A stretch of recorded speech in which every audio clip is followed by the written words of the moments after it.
ကလေးတွေကိုစကားမြင်မြင်ပြောတတ်စေဖို့အမျိုးဝတ်ချက်3ခုပြောပြမယ်နော်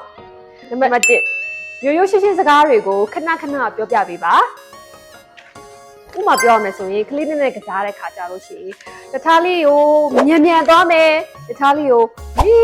နေသွားမယ်တခြားလေးကဂျုံကြက်ဆိုပြီးတော့မြည်တယ်အဲ့လိုမျိုးလေးစော့နေရင်းနဲ့ပြောပြပေးပါနော်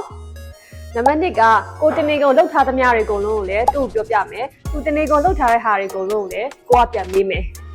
ဥမာပြောရမယ်ဆိုလို့ရှိရင်မေမေကဒီနေ့ဆိုလို့ရှိရင်မနက်ပြားရှိခိုးတယ်ပြီးလို့ရှိရင်ရုံသွားတယ်ရုံမှာပြည်နဲ့တွေ့ခဲ့တယ်ပြီးတော့အိမ်ပြန်ရောက်လာတယ်ပေါ့ပြီးတော့တတသမီးလေးတွေကိုလည်းတတဒီနေ့တနေကုန်ဘာတွေလုပ်ခဲ့လဲမေမေကိုပြောပြပေးပါဦးသမီးရောဘာလုပ်ခဲ့လဲမေမေကိုပြောပြပေးပါဦးဆိုပြီးတော့ပြန်မေးရမယ်နော်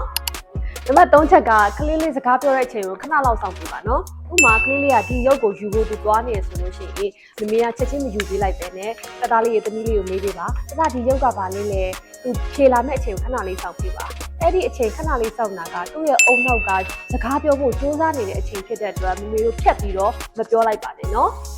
အဲ့တော့ရိုးရိုးရှင်းစကားတွေကိုခဏပြောပေးပါနေ့စဉ်ဖြတ်သမျှပြောပြပါပြန်မေးပေးပါပြီးရင်ကလေးလေးနှုတ်ကထွက်လာမယ့်စကားကိုခဏလောက်စောင့်ပေးပါနော်ကလေးစကားပြောတတ်ဖို့ကအထူးထူးမလိုပါဘူးအဲ့ဒီ3ချက်ကိုပဲပုံမှန်လေးလုပ်ပြရဆိုလို့ရှိရင်တစ်လအတွင်းတိတိကျကျပြောင်းလဲလာပါလိမ့်မယ်ရှင်